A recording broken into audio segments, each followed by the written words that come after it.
So this is how you take the alternator off of a 2014 Dodge Caravan.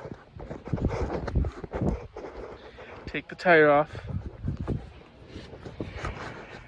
Remove the guard here, the wheel well guard. This, you put this in here like that, and you move this that way, which is the alternator is right there. Take off all the bolts and disconnect it, and then you gotta fish it out of there and you'll be good. Quick note, see I have it loose up there. It's loose right here. But you have to disconnect the AC compressor as well. And then you can move it enough to get it out.